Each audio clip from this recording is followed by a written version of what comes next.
monument, Oh, which sure, is that a obelisk and all that good stuff's coming down. It's like what's on the top of the churches, by the way. Oh, absolutely, yeah. I told y'all about that, didn't I?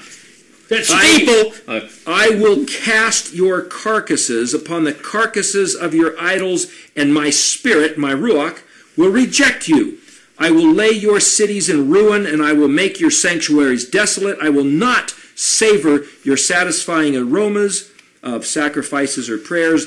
I will make the land desolate. Your foes who dwell upon it, and your foes who dwell upon it will be desolate. And you I will scatter among the nations. I will unsheath the sword after you. Your land will be desolate. Your cities will be a ruin. Then the land will be appeased for its sabbaticals during all the years of its desolation. While you are in the land, because ain't nobody left. Then the land will rest, and it will appease for its sabbaticals. All the years of desolation will rest. Whatever it did not rest during your sabbaticals when you dwelled among it. Then the survivors among you, I will bring weakness into their heart. In the land of their foes, the sound of a rustling leaf will pursue them. Oh, we're afraid, we're afraid. There's so many conspiracy theories. We're afraid of even our own dreams, our own imaginations. The sound of a rustling leaf will pursue them. They will flee as one flees the sword. They will fall, but without a pursuer. They will stumble over one another as in flight from the sword, but there is no pursuer. You will not have the power to withstand your foes. You will become lost among the nations.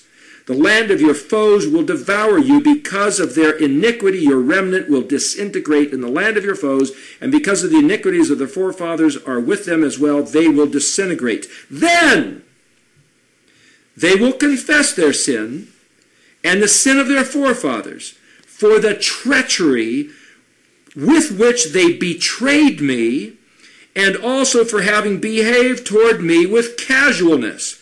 I, too, will behave toward them with casualness, and I will bring them into the land of their enemies. Perhaps then, now, their unfeeling heart will be humbled, and then they will gain appeasement for their sin. I will remember my covenant with Yaakov and my covenant with Yitzhak, that's Jacob and Isaac, and also my covenant with Abraham, our forefathers. I will remember, and I will remember the land. The land will be bereft of them. It will be appeased for its sabbaticals.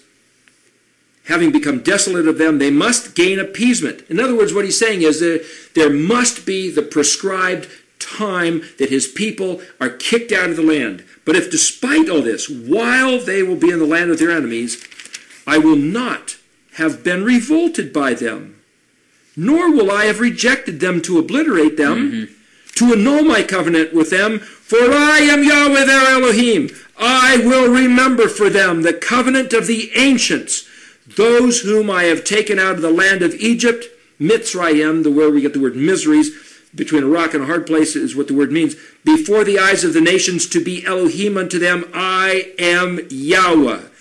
These are the decrees, the ordinances, and the teachings that Yahweh gave between himself and the children of Israel at Mount Sinai through Moses. Now, 4 times he said he will multiply the curse 7 times. But that's the Old Testament. It doesn't count anymore. What are you doing bringing that up on this show? We're modern. No, y'all know better than that. I'm just teasing y'all, trying to get y'all to laugh for a minute. Okay, now we're going to look at Ezekiel chapter 4. Now, that was kind of lengthy, but I read that because I dare say I doubt if much of anybody listening to this show might have ever read that in their life. Oh, I've preached it, brother. Have you? Oh, absolutely. Archives all in there, brother. Here, I'm gonna cut to a little bit of the chase here. These folks know the Old Testament, not the Hebrew like you're doing today, but they know it. These people are hungry. Glad to hear it. Ezekiel chapter 4. Now you, son of man, take yourself a brick, place it before you, and engrave on it a city, Jerusalem. In other words, take a piece of soft clay-like brick, and that you can carve into, and make an etching of the city of Jerusalem. Then lay siege against it, erect a siege tower against it, put a ramp against it, place camps against it, set up battering rams all over. He's setting up a little diorama. Now you, take for yourself an iron pan and place it as an iron wall between yourself and the city. Set your face against it, thus it will be under siege, for you will lay siege to it. It is a sign to the house of Israel. Now then, Ezekiel, lie on your left side and place the iniquity of the house of Israel upon it. According to the number of days that you lie upon it, you will bear their iniquity. You will show a sign as to what Yahweh is trying to say regarding the sins and the offenses that his people have again, that they've done against him. I have given you the years of their iniquity as a number of days, 390 days, and you shall bear the iniquity of the house of Israel. When you complete these, then you will lie on your right side a second time and bear the iniquity of the house of Judah for 40 days. Two distinctions. Now, people, have you ever heard the phrase two-house movement? Have you ever heard of that? Mm-hmm. This is where it comes from. There's a few other places it mentions it. In Ezekiel 37, I believe it is, he talks about take two sticks, and write one for the house of Yehuda and his compatriots, and take the other one for the house of Ephraim and his compatriots. Put the two in your hand, it'll become one stick in your hand, these two sticks. The two houses of Israel, this is where it comes from, even though some people get all bent out of shape about it. He's talking about two distinct houses, two distinct nation groups, kind of like the North and the South of the Union and the Confederacy. If they had separated, there'd be two houses of America. But here he's talking about the two houses of Israel. In the north, it had a 390-day curse put on them, and the south was a 40-day curse. A day for a year have I signed it to you.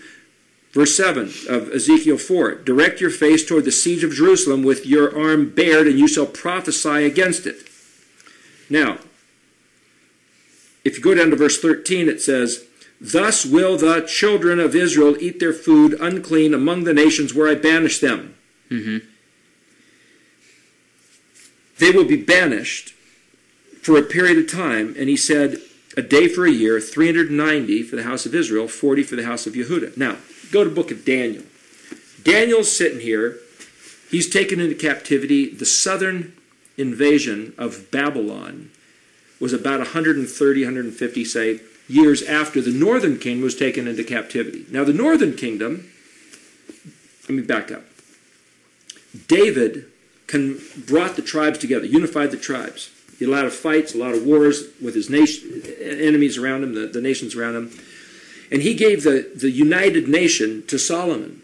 Solomon, it says in the Torah, the king should not multiply wives or horses or armaments in gold, but Solomon did. So Solomon betrayed the covenant, or the instructions, but nevertheless, at the end of his life, Solomon gave his kingdom to a guy named Rehoboam, his son. Mm-hmm. Well, Rehoboam he was a kid, a punk. And he says, what should I do? So he asked his father's advisors. They said, listen, Solomon, yeah, he's wealthy, but he had this heavy tax on the people. Lighten up the tax and you'll win the hearts of the people. But then he asked his young friends, his peers, hey, what do you guys think I should do? And they said, oh man, you ought to really stick it to the people. Tax them to death. Mm-hmm. Sounds familiar? Yeah. So Rehoboam goes and says, my little finger will be thicker than my father's thigh. Of course, he didn't say little finger. He was a little bit more personal than that, but that's a Hebrew thing. We won't go there for the next audience. But nevertheless, he says, my father whipped you with whips. I'm going to whip you with scorpions. Yep. And so the northern 12 tribes, now one of his servants was a guy named Jeroboam. And so Yahweh appeared or spoke to Jeroboam and said, tell you what, I'm going to give you the northern kingdom, the 10 tribes. I'm not going to give you all the kingdom because I had a promise to David, but you guys are going to separate from the southern kingdom. Jeroboam runs off as the king of the northern tribes. And Yahweh says to Jeroboam, he says, I'm going to tell you this. If you keep my covenant, you keep my instructions, I will give you a posterity forever like I promised David, and that'll be for the northern kingdom. But if you don't, I'm going to take it away, and that's it for you because I'm serious about my words. So the first thing Jeroboam does is go, well, let's see. There was a commandment that 3 times a year the men of Israel should go to Jerusalem for the festivals as per Leviticus 23. If I let these guys go to Jerusalem, I'm going to lose the nation. I can't do what Yahweh said. I know he promised that he'd give me an eternal, perpetual kingship like he promised David, but if I do what he says, I'll lose it. See the thinking? Yahweh gives to him a word of a promise, and he says, I don't believe the promise, and furthermore, if I do what Yahweh said, I'm going to lose what he promised, so therefore I'm going to break what he said. It's insane. Mm-hmm. But he did it. Yahweh took it away. There was a civil war between Jeroboam and Rehoboam. The unified kingdom that was actually that circled the globe with influence, literally. Stephen Collins talks about this, and the Lost 10 Tribes of Israel Found. If your listeners want to check him out on the internet, Stephen Collins of South Dakota. Nevertheless, Go on to the story. There was a civil war. They slaughtered each other. A couple 100,000 soldiers were killed. There was a power vacuum. Assyria comes in, a 13-year siege, about 100 years later, 50 years later or so, to the northern kingdom. They take over the northern kingdom in 721. The capital of Samaria fell. 721 BC, the capital fell. A bunch of them were taken into captivity. A bunch of them jumped across the Mediterranean and went to Carthage and Iberia, Spain. That's a whole other story. Stephen Collins talks about it. 721 BC, the northern kingdom was no more. Then Babylon revolts against Assyria. One of its generals takes over, and about 130 years later or so, they attack the southern kingdom, drag them off into captivity into Babylon. Now, Daniel, 70 years later, having been taken into captivity, is known as the chief Chaldean. Well, the Chaldeans were the sorcerers, the magi, the magicians, the astronomers, astrologers of the Babylonians. Daniel's sitting here reading the books because he was a pretty smart guy, the chief of the Chaldeans, and he notices that in Jeremiah it says something about the land Sabbaths, what's called the Shemitah, or the 7-year do not farm the 7th year. Right. It's a land, it's a rest. Land should rest. And Daniel says, wait a minute. The instructions say that the Torah says that for 490 years, Israel is supposed to let the land rest for 1 year out of 7 years. If you put that all together, it comes to a 70-year punishment of a banishment that the land should rest. 70 years. And he says, it's been 70 years. I've done the math. It's been 70 years. We should be allowed to go back to Jerusalem. Now, if you go back to Ezekiel chapter 4, Ezekiel laid on his side only 40 days, a day for a year for the house of Yehuda, which is a different kind of a curse, but here it's been 70, going back to the Shemitah, the land Sabbath, that's a different matter. But the point is, Daniel calculated it and said, we've done our 70 years, we should be allowed to go home. So he prays to Yahweh, and Yahweh sends an angel to answer him and said, from the day you set your mind to understand, I came to give an answer to you. Yes, you guys can go back home. So under Ezra and Nehemiah, under Xerxes, you see the movie 300, that was Xerxes. That was, from what I understand, that was also known as Cyrus, who was the one who was actually the son of Esther, from what I heard somebody else say. I don't know the history so well to know that, but just so people know. He let the Jews go free and actually gave them the money to go back and rebuild the temple and the city of Jerusalem because they had done their time. Now, wait a minute. That was the southern kingdom. What about the northern kingdom? 150 years earlier, 721 BC, they went into captivity. They've never come back. They've never been heard from since. But Yahweh says right there, I will not forsake you. This is a perpetual covenant, but the land will have its rest if you guys profane my covenant, loathe my decrees, want nothing to do with me. My word will prevail until it's done, until it's accomplished. The word that goes out of my mouth will not return to me void. It will accomplish whatsoever I've set it forth to do. I decreed a day for a year, 390 days for the house of Israel. And I said, if you refuse to come back to my words, if you loathe them and consider them to be burdensome and you disdain them and behave casual, like whatever, to me, I will do whatever to you. And you got the full 7 times the 390 day for a year curse. Now, 390 times 7 is 2,730. Mm-hmm. Samaria fell in 721 BC. Some people say 722, but it all depends when do you start a year and how do you figure the blah, blah, blah. Well, anyway, the point is 721 plus 2,730 comes to 2010 AD. Whee! Now, there's no year 0, so you got to go from 1 BC to 1 AD, so it figures the numbers. But the interesting thing was a 13-year siege, which means when Assyria first came in and started raiding parties and terrorist activity, it was 13 years before the capital fell.